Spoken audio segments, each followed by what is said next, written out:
अभी हम लोगों ने हरी टिक्की के ऊपर एक वीडियो किया और उसमें 40 दिन तक हरी टिक्की खाने के परिणामों पे बातचीत करी, जिसको आप लोगों ने देखा होगा और नहीं देखा है तो जल्दी से जल्दी देख ले। हम लोग उसकी लिंक इस वीडियो में देंगे। और एक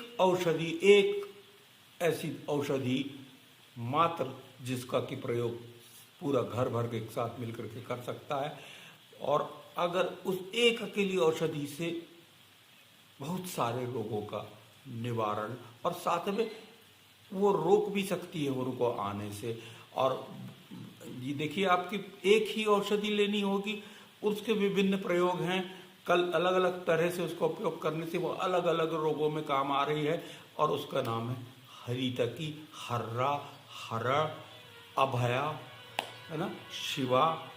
तो इसका जो ये दवा है, ये दवा नहीं है, ये तो अमृत मात्र है, जो कि ऋषि मुनियों के द्वारा सभी संहिताओं में भरा हुआ। भाव प्रकाश निघंटु पढ़ ले, चरक संहिता पढ़ ले, संहिता पढ़ ले, भागवत पढ़ ले, आप कोई वेद पुराण कहीं भी ढूंढेंगे, हरितकी का अत्यंत लाभकारी प्रभाव आपको दिखाई देगा।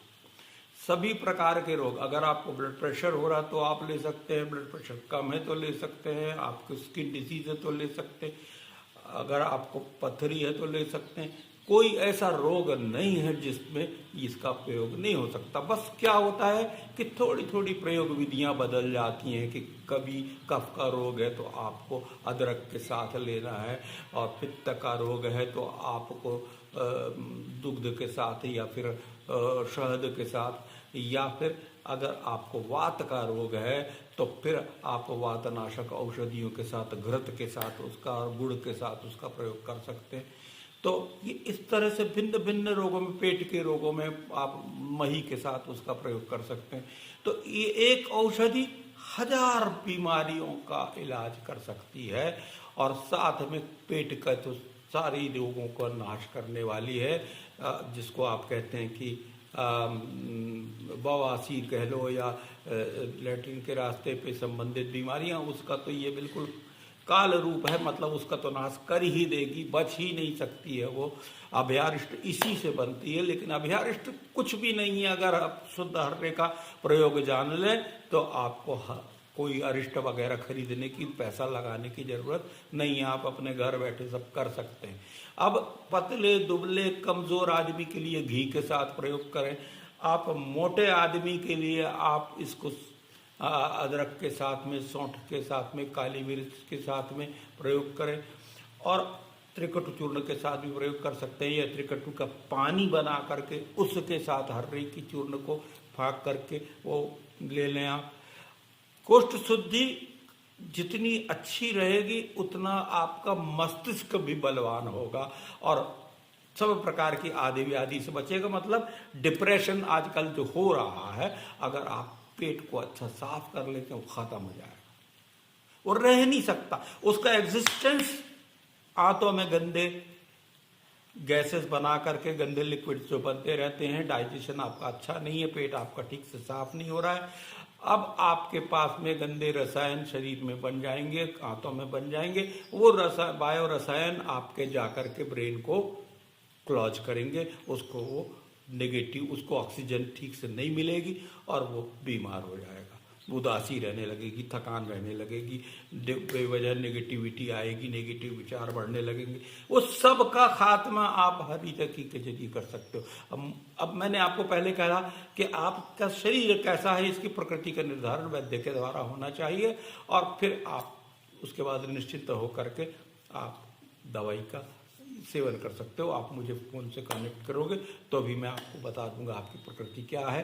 थोड़ा कभी वीडियो पर अपन बातचीत कर लेंगे तो मैं आपकी प्रकृति बता दूंगा, और ये सब चीज़ें बहुत आसान हैं। एक दफ़े आप समझने लगेंगे तो फिर आप स्वयं अपनी प्रकृति का निर्धारण कि मेरे आप वात की है, पित्त की है, कफ की है, आपका शरीर स्थूल है कि कृश है, आप मध्य वर्ग के हो कि फिर आप एक अतियों पे जा गए हुए लोग हो। और इसी भांति से प्रकृति का सतोगुण, रजोगुण, तमोगुण का भी अध्ययन कर लिया जाता है। फिर प्रधानता होती है, धातुओं की प्रधानता होती है, कोई वात प्रधान होता है, कोई पित्त प्रधान होता है, कफ प्रधान होता है। तो इस सब का निर्धारण करने का मतलब क्या है कि कितना आपको कौन सी औषधि लेना और किसके साथ में लेना। हर्रा तो लेना, ये बात पक्की हो गई मान लीजिए। अब हर्रा अकेला आपने घर में ला करके रख लिया, इसके बाद बाकी फिर आपको थोड़ी थोड़ी चीजें समझ लेनी कि कहाँ पे आप कौन, और ऋतु, फिर ऋतु जैसे अब ये बादल बरसात की ऋतु आ गई, अब बादल बरसात में लोगों को दर्द उठ रहे हैं, अब क्या करेंगे, अब आप अदरक लीजिए, सेंधा नमक लीजिए, जीरा लीजिए, इन तीनों, भुना जीरा, जीरे को भून लीजिए, अदरक को छिकल उतार करके साफ कर लीजिए, 3-4 आधा सुपारी के बराबर अदरक के टुकड़े, भुना जीरा और सेंधा नमक चबाइए खाना खाने के बाद दोनों टाइम, और 1 चम्मच से 1.5 चम्मच तक हरी तक रात में ले लीजिए। सुबह आपका पेट अच्छा साफ होगा, आपके दर्द तकलीफ आधी से ज्यादा कम हो जाएंगे।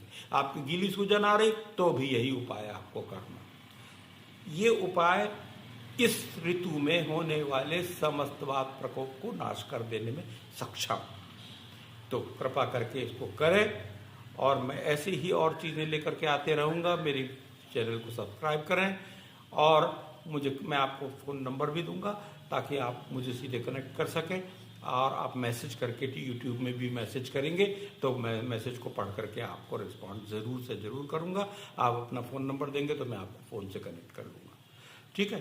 तो ये एक चीज़ है कि हम लोग अब मैं जिस स्टेज पे हूँ जीवन के, वहाँ मुझे बहुत रुपये पैसा कमाने में इंटरेस्ट नहीं रह गया। ये ज्ञान अगर रह जाए और आप लोगों को लाभ करे, क्योंकि हम मैंने जिंदगी भर इसकी कमाई करी है, यही भर मेरे पास मेरी पूंजी भी यही है, तो मैं आप सबके लिए इसको बांट देना चाहता हूँ। बाकी तो कुछ है नहीं, थोड़ा समय, कितना समय बचा कोई नहीं जानता। तो ये इसको समझ लेना। मैं प्रतिदिन मैं आपको कह दूं कि मैं हरी तिक्की का सेवन करता हूँ, मेरी पत्नी करती है, और हमारे घर में हम सब लोगों का आयुर्वेदिक से ही इलाज करते हैं, ज़्यादातर दूसरी चीज़ों की आवश्यकता पड़ती नहीं है। तो अभी ये इस मौसम में भी जो कुछ भी हो रहा है, ये N3H2 क्या क्या ये सब वायरस की बात हो रही है, इससे भी डरना बंद कर दीजिए। अगर आप शुद्धि कर लेते हैं तो ये कुछ नहीं होगा, और होगा भी तो जल्दी से निकल जाएगा। तो बहुत धन्यवाद। हरी तिक्की को पकड़ लें, अभया को पकड़ लें, शिवा को पकड़ लें, शिव के प्रसाद को पकड़ लें, अवश्य ही आपका कल्याण होगा, और आप शारीरिक मानसिक सभी रोगों से मुक्त रह करके स्वस्थ और आनंदित जीवन को उपलब्ध होवें। ऐसी शुभकामनाओं सहित धन्यवाद।